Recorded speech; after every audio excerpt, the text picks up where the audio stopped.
Então lá, voltando aqui, é o seguinte, complicado, hein? Mais uma história de algum gênio da lâmpada de Aladim que quer fazer o quê? Se você não se vacinar, você pode perder seu emprego. Rebouças, como é que é essa história, meu amigo? Quer dizer, o cara se recusa a vacinar por questão, talvez, vamos lá, religiosa, por questão de desconfiança da eficácia da vacina, por questão sei lá, de ter medo, por qualquer motivo que seja. Aí o cara tem um emprego lá no shopping. Eu não vou me vacinar. O patrão vai ter o direito de mandá-lo embora sem direito algum a esse empregado? Como é que isso afronta diretamente a Constituição, né? Como é que é? Quem criou isso? Bom, primeiro vamos falar do criador. Quem foi o gênio que veio com essa? Olha, nós temos aqui um entendimento do Ministério Público. Se eu não me engano, deixa eu dar uma olhadinha aqui para não falar errado, certo? Ministério Público do Mato Grosso do Sul. Eles que vieram com essa... Eles vieram com essa de que a pessoa que se recusar a tomar a vacina sem apresentar um atestado médico com as causas de ser aceitável que ele se recuse a tomar a vacina, isso ser motivo para demissão por justa causa. O que é demissão por justa causa? É aquele empregado que trabalhou ali 20 anos na empresa, imagina. 30 anos numa empresa, imagine você. E agora vai ser demitido sem ter direito nenhum trabalhista, porque não quis tomar a vacina pelos vários motivos que o próprio Carlos Macedo aqui falou. Pode ser religioso, pode ser não confiar na eficácia da vacina, que é totalmente lícito, com base nas reações adversas que estão ocorrendo aí no mundo todo, inclusive aqui no Ceará, como eu vi um caso de uma advogada que mandou no grupo pedindo oração, a mãe dela com uma infecção intestinal. Não, eu estou dizendo o motivo que a pessoa pode se recusar. Imagina aí, você tem uma mãe que está morrendo com infecção intestinal por causa da vacina, e você não é um motivo não para você não querer tomar? Então, o que a Constituição diz? Artigo 7º, falando do direito dos trabalhadores, né? Relação de emprego protegida contra despedida arbitrária ou sem justa causa, no termo da lei. A relação de emprego, ela não pode ocorrer uma ruptura sem uma justa causa definida em lei. E não existe essa lei que diga que recusa a vacina pode dar demissão por justa causa. Ao contrário disso, o artigo 10º, o inciso 10º do artigo 5º da Constituição Federal diz o seguinte: são invioláveis a intimidade, a vida privada, a honra, a imagem das pessoas, certo? Ou seja, a minha intimidade não tem algo mais íntimo do que o meu corpo. Agora me pergunto, Rebouças, os caras são promotores, são advogados formados, têm conhecimento da Constituição. E como é que os caras lançam um negócio desse? Baseado em quê? Se não há constitucionalmente uma base legal para segurar isso. Baseado em quê?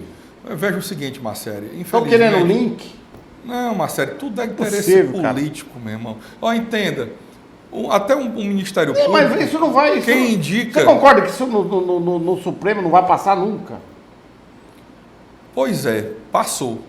O Supremo disse que a vacinação não pode ser obrigatória, por causa da Constituição Federal, inciso 10. Mas o Supremo disse que o Estado pode criar reprimendas, pode criar barreiras para esse cidadão. Mas tudo bem, por exemplo, olha os absurdos. Matricular na escola. Você pode vir a ter o seu filho proibido de se matricular na escola porque não foi vacinado. Viajar para outro estado ou para outro país. Você vai ter o seu direito de ir e vir tolhido, porque você se recusou a tomar uma vacina sem eficácia nenhuma, 100% comprovada e sem saber quais são os efeitos colaterais. E aqui eu quero até deixar a dica, já falei para vocês, eu assisti essa semana no Netflix, tá? No Netflix, né? É um documentário, em episódios de 29 minutos, eu acho, que fala o seguinte, o nome Entendendo o Covid-19. Fantástico, eu estou recomendando aqui o primeiro episódio, os outros eu não assisti, eu não sei o que tem lá. Mas o primeiro episódio, fantástico. Laboratório Moderna dos Estados Unidos, Laboratório de Oxford, Pfizer, Bill Gates, que é o filantropo por trás de muito investimento, eles explicando como é que uma vacina é feita. Eles mostram que uma vacina com segurança de eficácia e de entender quais são os efeitos colaterais, é impossível fazer com menos de 10 anos. E eles lá mostram como é que eles estão fazendo para burlar isso, que é fazendo as 3 etapas que dá 10 anos ao mesmo tempo, usando o ser humano de cobaia. Então, talvez uma vacina, porque existe, né? Você vai viajar para alguns estados brasileiros, você tem que tomar vacina contra febre amarela. Mas é uma vacina que tem quantas décadas que foi feita? É uma vacina com eficácia aprovada, comprovada. Por exemplo, a tetânica. Eu já tomei a tetânica. 3 doses, depois de 10 anos toma uma. Mas quantas décadas tem uma vacina dessa? De eficácia comprovada? Aí você querer tolher os direitos trabalhistas de uma pessoa que trabalhou décadas, anos. Eu acho que o absurdo está aí. É um absurdo, rapaz. É um absurdo. Tá, se ele chegar, agora veja, se ele chegasse e dissesse o seguinte, que eles estão criando o jeito que querem. Vamos demitir com o direito trabalhista. Não. Enquanto você... Exato. Já estava errado. Mas pelo menos eu não estou retirando o direito financeiro. A Constituição fala de direito adquirido. É um direito dele. Direito adquirido. É um direito dele como pessoa. Eu não vou me vacinar e é um direito do empregador. Vou lhe demitir. Não quero você ser vacinado aqui dentro, mas está aqui seu direito. Tá aqui, pronto. Então eu acho que o caminho é esse, sabe? Pronto. Eu acho que o caminho teria que ser esse. Márcio, o que você me diz sobre essa lei? O que você me diz dessa lei aí? Olha, na verdade, não é uma lei, né? É um entendimento do Ministério Público. É um entendimento do Ministério Público, não é lei. Agora, vamos pensar aqui, quantos empresários tem aí, como disse o Carlos Rebouças, doutor Carlos, funcionários com 20 anos de casa, com direitos adquiridos, e que esse empresário de má fé pode querer aproveitar desse expediente para poder ganhar em cima, colocando esse funcionário que deveria ser pago de uma maneira integral todos os seus direitos na saída, de repente ele tem nisso aí a oportunidade de pôr para fora essa pessoa e ficar com os direitos dela, não pagar os direitos dela. Então, nós temos que ver esse lado também. Eu acho que quem teve esse entendimento do Ministério Público não percebeu a abertura que está se dando, não somente para a questão de tirar o direito a adquirir aquela receita que já é acumulada durante o período de trabalho, mas também a abertura que se dá para a má-fé de algum empresário, né, que vai se aproveitar disso aí. E, claro, quem é que não tem o seu direito de não querer uma vacina, de não querer se vacinar? Eu acho que a integridade física, orgânica da pessoa tem que estar acima de tudo, o direito à vida. Se alguém diz que criou uma vacina num tempo que não é o tempo hábil e que não se responsabiliza, fazendo contratos de não responsabilidade jurídica sobre as consequências da determinada vacina, que é o caso de todos os laboratórios, como que eu, cidadão, que prezo pela minha saúde, pela saúde dos meus filhos, da minha esposa, da minha família, eu vou simplesmente colocar o braço porque vou perder meu emprego, meus direitos, se eu não o fizer? Eu estou sendo coagido a fazer uma coisa que pode amanhã me prejudicar. É uma imposição, é uma coação. Então, como que isso funciona a nível, né, trabalhista? Como é que se leva até esse nível trabalhista para poder forçar as pessoas a uma decisão dessa? Eu acho um absurdo. Deixa eu fazer aqui uma correção, Marcelo. Há tempo, eu falei aqui Ministério Público do Trabalho do Mato Grosso, não viu? É uma correção. O Ministério Público do Trabalho é um órgão federal, porque a Justiça do Trabalho é a Justiça Federal. Né? Então, eu fui ver aqui novamente a notícia. É o Ministério Público do Trabalho, é o Ministério Público Federal, da União. Ministério Público do Trabalho, não tem nada a ver com o Estado do Mato Grosso. As leis trabalhistas são tão paternalistas, os caras me vêm com uma emenda dessa aí querendo... Sabe-se lá quais interesses estão... Marcieri, é algum jeito, né? Quantos bilhões? Imagine o seguinte, a população mundial é 8 bilhões. 8 bilhões. Cita nome, só fala a população, não, Ministério Público do Trabalho, só isso. A população mundial é de 8 bilhões aproximadamente. Eles estão, quando eu digo eles, eu digo as grandes forças ocultas aí financeiras do mundo, estão com a oportunidade de um produto que vai ser vendido de forma agora obrigatória que eles querem para 8 bilhões de consumidores. Isso nunca aconteceu na história da humanidade. Imagine a quantidade de dinheiro que está envolvido nisso. Imagine quanta gente vai ficar mais rica. Quando eu digo mais rica, porque pobre não tem participação nisso, não. É gente que já é rica, políticos que já são milionários, empresários que já são milionários. Quanto ficarão mais milionários ainda com a venda dessas vacinas? Que não é uma dose, tem delas que é 2, 3 doses. Que eles querem todo mundo, por quê? Porque são 8 bilhões de consumidores. Sim, mas assim, veja bem, eu acho que deve tomar a vacina quem quer. Né? Exatamente. Por isso que eles estão criando eu não essas estou medidas olhando nem por esse lado. terríveis. Mas eu acho que quem não vai aceitar essa vacinação é a minoria. É muito pouca gente. Né? Eu acho que até o momento é a maioria. É uma fatia. Não, eu não temos essa é estatística, ainda, tem. né? Não sei. Até o Mas momento quem for para a justiça, quem for posto para fora, deve buscar seus direitos na justiça, deve e vai ganhar. Mas o próprio Ministério Público do Trabalho, que é quem ganha o trabalhador. E o pior, né? E o pior, a pessoa fica com medo da pandemia, com medo da morte, com medo da doença, com medo do desemprego, devido a esses fechamentos de comércio, e agora com medo de, se a pessoa tem na sua consciência que não quer tomar vacina, você violar a consciência da pessoa impondo algo desse tipo, é um estupro mental, meu amigo, é terrível. Mas a pessoa deve ficar tranquila porque foi agora o apoio que vai ser dado financeiro à população brasileira de R$250. Olha, R$250 você paga a prestação do colégio, a luz, a água, você faz o seu mercantil com muita qualidade e ainda por cima dá para você investir, colocar dinheiro na poupança. R$250, olha, todos os governadores, prefeitos, senadores, vereadores, deputados estaduais, inclusive o presidente da República, todo o pessoal do Supremo Tribunal Federal, da Justiça como um todo, acho que todas as instâncias de poder deveriam ganhar R$250 para ver o milagre que o Brasil tem que fazer. E aí eles não iam conseguir pagar nem o imposto de PVA que o governo está cobrando agora. E o aumento, 3 aumentos de combustível que teve agora só no início do mês. Mas aqui, eu não concordo com essa colocação pelo seguinte, R$250 é o que o governo pode. Não pode, está se endividando para dar. Então, peraí, então vamos lá, vamos dividir isso. Só para finalizar a questão do trabalho, tem uma deputada federal, que eu não lembro agora o nome dela, que está entrando com um projeto de lei no Congresso para que não seja possível a demissão por justa causa por não querer tomar a vacina. Isso é um absurdo. Tá agora, com a lei. Isso é um absurdo. Agora, assim, vamos lá, R$250. Por isso que eu falo que é muita política. Porque, veja bem, o governo não pode, não tem esse recurso, nós sabemos. Não tem. E eles querem justamente, os políticos, impedir que as pessoas trabalhem para criar um caos econômico no país. Na minha opinião é isso, para dizer que o nosso presidente da República, Jair Bolsonaro, é o culpado, não presta. Porque não conseguiu dar assistência ao povo devidamente, isso, aquilo. É a única forma que eles têm. É o caos, para tomar o poder de volta. Para tomar o poder de volta. E detalhe que ele avisou desde o início, ele avisou que a segunda onda seria pior do que a primeira, a segunda onda econômica, né? Gerada pela primeira pandemia, pela situação pandêmica, que foi fechado o comércio, foi fechado tudo. Ele disse, olha, o que vem aí é pior, porque fome mata mais. E é comprovado. Veja quantas pessoas morreram por Covid e veja quantas pessoas vão a óbito por fome, por miséria. Depressão por falta de dinheiro, depressão por não poder pagar uma energia.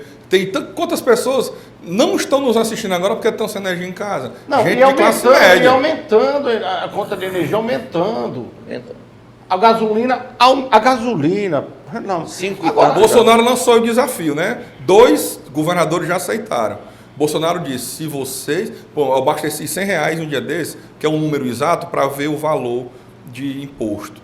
Né? De R$100, o do governo federal é uma taxa que parece que foi R$13, e do governo estadual é 20 e pouco, R$27. Eu tenho uma entrevista de 200, R$25. Abastecimento de R$200 dá R$98 de estadual e federal. Não, é R$25 do federal, em R$100, é R$25 desse dinheiro. Vai para o ICMS estadual, Camilo Santana, estado do Ceará, absurdo, R$25, e 13% vai para o governo federal, R$13 de R$100. Então, 13 com 25... dá R$38. R$38 quase 40%. De R$100. Quase a metade. A metade quase é de imposto. O que foi que o Bolsonaro disse? Senhores governadores, zerem o ICMS que eu vou zerar o imposto federal sobre combustível. 2 governadores, que eu não lembro agora quais estados, já aceitaram. Um foi o Ronaldo Caiado, o outro eu não lembro agora qual foi, já aceitaram. nós vamos zerar. Se eu zero, a gente zera. Mas aí os outros governadores têm que aceitar também, né? O povo tem que Camilo se movimentar. Não, mas veja bem. O povo tem que se movimentar para Quem isso. aceitou, aceitou? Não, Mas aceitar. não, Vai porque passar ele, do não Bolsonaro? porque ele não pode dizer esse estado tem, esse estado não tem. Tá entendendo? Não O pode. imposto de 3% não do é governo uma, federal. Não é uma arrecadação estadual? Não, entenda. O governo federal, ele não pode cobrar imposto de um estado sim, de outro não. Depende do acordo. Para os estados, para Não, eles eu zerar, acho- os eu estados acho têm que que tá zerar. errado também, sabe por quê? Por exemplo, eu Não, posso... mas é questão de lei fiscal, foge à força dele. Não, mas eu posso no meu estado, para você levar a empresa para lá, te dar incentivo fiscal. O estado. Pronto. Eu estou falando do governo Tá federal. bom, se tiver um acordo entre... Existe um acordo, nós sabemos, existem acordos entre estados e governos federais para levar indústrias, ok? Ora, se eu tenho uma opção de acordo como governante de um estado e o governo federal está dizendo que tira, qual é o problema de fazer? Eu acho que deveria ser uma proposta Espero que individual. façam. É. Espero que façam. A verdade é que o governo do estado do Ceará já disse que não tira. Na verdade, a Mas já nível, declarou, já? a nível Já foi nacional, declarado você ano não, passado. você não vê unidade entre governadores estaduais e o Poder Executivo Federal. Mas Você não mais vê. uma vez, é política. Porque política. eles querem o quê? Mas quem paga o preço é o povo. né? Criar desordem. Criar desordem para quê?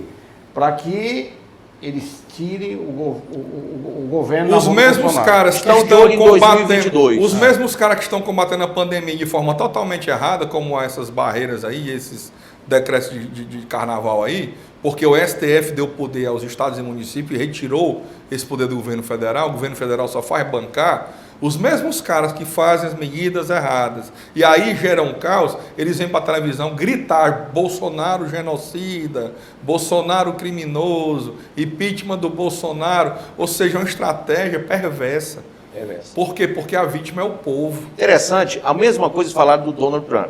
Imagine você que todos os presidentes anteriores a ele, que eram democratas, levaram os Estados Unidos para a guerra. Soldados foram para a guerra, teve muita guerra nos governos anteriores. Donald Trump, tido como genocida, como um monte de coisa, falado como é o nosso presidente aqui, ele fez foi trazer os soldados do campo de batalha. Foram 4 anos sem os Estados Unidos se meter em nenhuma guerra Não teve nova. uma guerra. Falando em política, o nosso ex-presidente Lula me parece que vai ser absolvido, né? Já estão anunciando aí Isso é um cúmulo, né?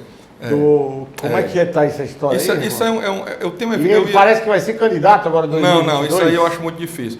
Se ele for absolvido, ele pode ser candidato. Não, vamos lá. Meu amigo Macieri, esse é um tema que eu tenho até evitado falar, por incrível que pareça. Sabe por quê? Porque hoje no Brasil você não pode mais ter opinião isenta de partidarismo, não. Porque se você falar algo que desagrada à esquerda, você é nazista, tudo com ista. Se você falar algo que desagrada à Nazista, direita, comunista, eletricista, marxista, se você falar algo que desagrada à direita, aí você é comunista, e aí vai. Eu vou falar desse ponto aí. Ele não Vou aguenta. falar. Ele não aguenta. Eu sempre disse, desde o começo, todo mundo sabe que eu sou eleitor, eu não sou bolsonarista. Bolsonarista é alguém que idolatra ali. Eu não sou como o lulista, que idolatra o cara que foi o maior corrupto do Brasil. Eu voto no governo, votei no Bolsonaro e devo votar novamente. E sou de direita, cristão de direita. Mas eu sempre falei, o Sérgio Moro não é um juiz que segue a lei. O Sérgio Moro viola a Constituição. O Sérgio Moro violou o princípio do direito penal e processual penal quando ele entrou em conluio com o Deltan Dallagnol do Ministério Público. O que é conluio? O que é o direito? É uma pirâmide. Você tem o juiz em cima, acusação numa base de baixo de um lado e defesa em uma base de baixo do outro lado. Por que o juiz em cima? Não é porque ele é mais do que o advogado e o promotor, não. É porque ele fica distante, equidistante das partes, para decidir de forma imparcial, sem influência de um lado e nem do outro. É isso que é o direito penal, processual penal, a ampla defesa e o contraditório garantido constitucionalmente. O que foi que o Sérgio Moro fez? Você imagina o seguinte, alguém lhe acusa de um crime. Alguém te acusa de um crime. E aí, você vai se defender. Você é inocente. Eu tenho vários casos de cliente inocente. Você vai... no caso do Lula aí. Eu estou falando de um caso criminal hipotético. Aí você vai se defender. O seu advogado vai convencer o juiz de que você é inocente. O Ministério Público vai tentar convencer que você é culpado. Mas aí você imagina o seguinte, seu advogado só vê o juiz na audiência, ou quando marca algum momento para conversar com ele, uma vez perdido. Mas no caso do Lula... Aí o juiz é amigo do promotor. O juiz sai para jantar com o promotor, o juiz fuma charuto com o promotor, toma cafezinho com o promotor, troca mensagem de Telegram com o promotor toda hora, tentando juntar a prova para condenar você que está se defendendo. Isso é contra a lei, é uma aberração.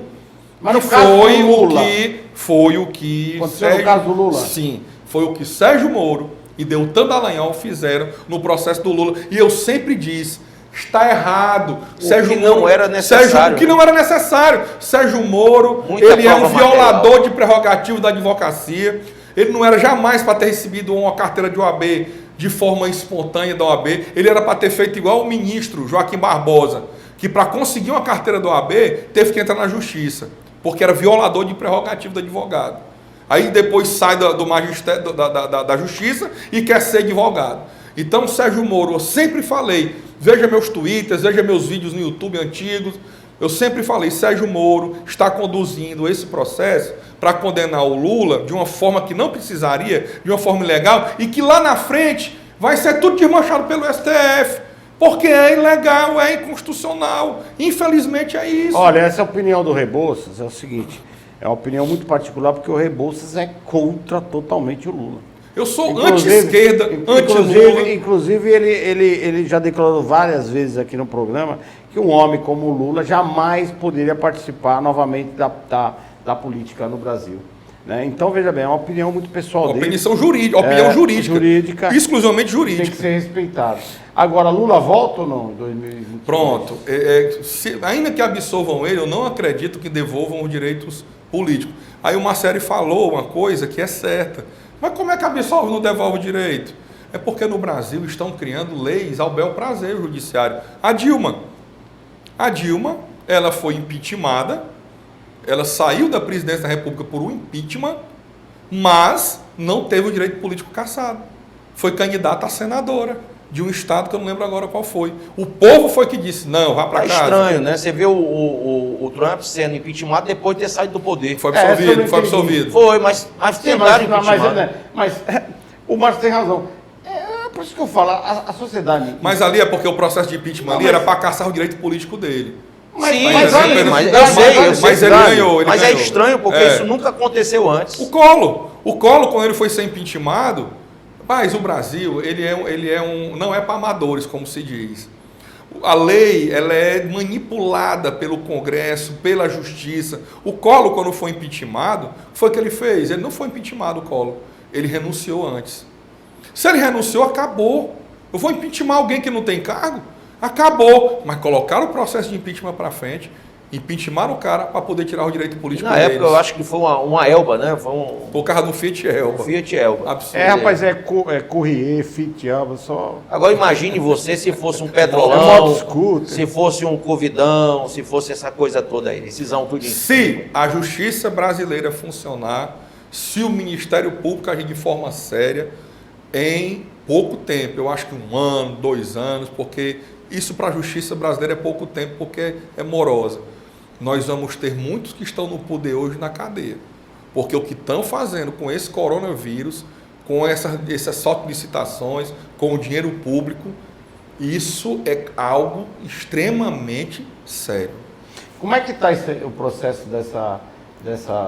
desses 21 milhões que foram desviados dos respiradores aqui do estado? Tramitando.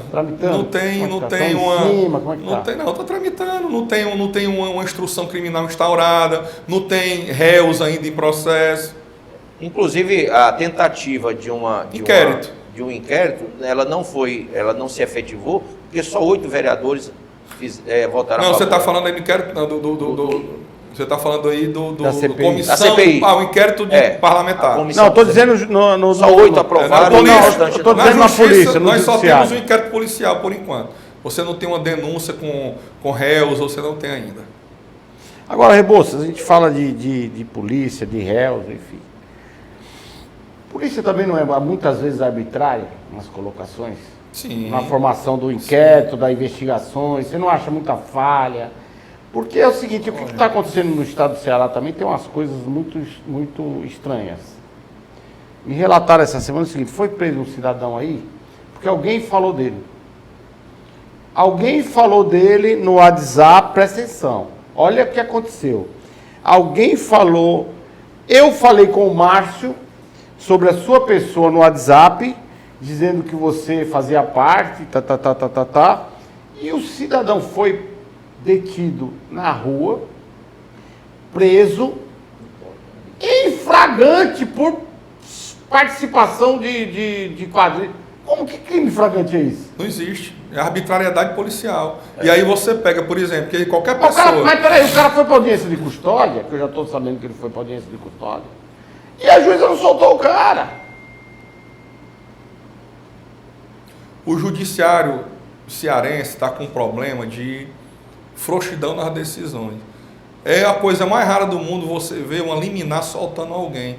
Como se soltar alguém fosse crime. Como se soltar alguém fosse algo. Aonde está tipificado? A pessoa está sendo acusada. Cadê a presunção constitucional de inocência? Cadê a prova material e indício de autoria para se prender? Sim, flagrante. Em flagrante. Porque alguém no WhatsApp disse que é. É. Eu estou conversando com o Márcio, eu digo que exatamente o que eu estou dizendo. Eu digo que você participou, a polícia no inquérito arma um inquérito, te pega na rua, no domingo, final de semana, na rua, e te prende. E o pior, o delegado, a autoridade competente, te prende em flagrante. Quer que eu te dê um exemplo aqui de banalização da prisão pelo Ministério Público, pelo Poder Judiciário do Estado do Ceará? Um cliente chegou até mim, investigado por estelionato, nunca se eximiu de delegacia, nunca se escondeu, sempre compareceu, e aí o delegado indiciou e o Ministério Público fez a denúncia, que é a peça que dá início ao processo. E na denúncia, o Ministério Público já pediu a prisão preventiva, sem o cara nunca ter se eximido de comparecer à justiça. Pediu a prisão preventiva e o juiz decretou. E aí eu entrei com pedido de liberdade, já era outro juiz que estava decidindo, tive que hoje é tudo videoconferência. Pedi para conversar com o juiz em videoconferência, expliquei para ele a situação e tudo, e o juiz me disse, doutor, eu ajo dentro da lei, e vou ver se tem o 312 do Código de Processo Penal estão presentes, as permissivas para prisão preventiva. Se não tiver, eu saltarei. Quando ele falou isso, eu já fiquei tranquilo, porque não tinha. Como é que você pede a prisão de um cara que está sendo acusado e que nunca se eximiu de comparecer à justiça, que nem começou o processo ainda, e como é que o juiz decreta? E aí, graças a Deus, esse outro juiz revogou essa prisão do cliente. Mas você acha que, então, que nos poderes públicos, ou esses cargos de delegado, de juiz, está existindo muito a questão pessoal, ou seja, não estão seguindo a lei como deve seguir, e vai pelo pessoal. Eu acho que, nesse caso... Eu achei tão absurdo, mas tão absurdo, que... E o pior, ele foi preso em flagrante. E o pior, o advogado não toma a frente para dizer, não, peraí, flagrante, você tá maluco? Não, mas vamos lá, o advogado deve ter tomado a frente. O que acontece é o seguinte, eu não posso falar em questão pessoal, porque quando eu falo em questão pessoal, teria que ter uma raiva, né, pessoal daquele delegado com aquela pessoa, e o que eu tenho visto não é isso. O que eu tenho visto é o que eu falei, é uma frouxidão de seguir a lei. E hoje cada um tem o seu Código Penal, o Código de Processo Penal. Exatamente. Ninguém segue mais a lei. Um acadêmico de direito, quando sai da faculdade e vê essas coisas, fica perdido. Porque você não vê mais a lei na prática sendo... tudo bem que tem entendimento, tem jurisprudência, mas tem pelo menos um certo padrão. Mas hoje está de qualquer jeito. Inclusive, doutor Carlos, é interessante que essa questão de cada um ter seu código pessoal, seu código penal, seu código civil, quer dizer, cada um está estipulando para si uma codificação jurídica, né, dá ensejo a esse tipo de legalismo que se cria essas normas em relação, essa normatização em relação ao desemprego por justa causa, em relação a quem não quer tomar a vacina. Poxa, não quer tomar a vacina e vai ser posto para fora por justa causa. Existe uma forma legal de você, trabalhador, se defender disso, não é verdade?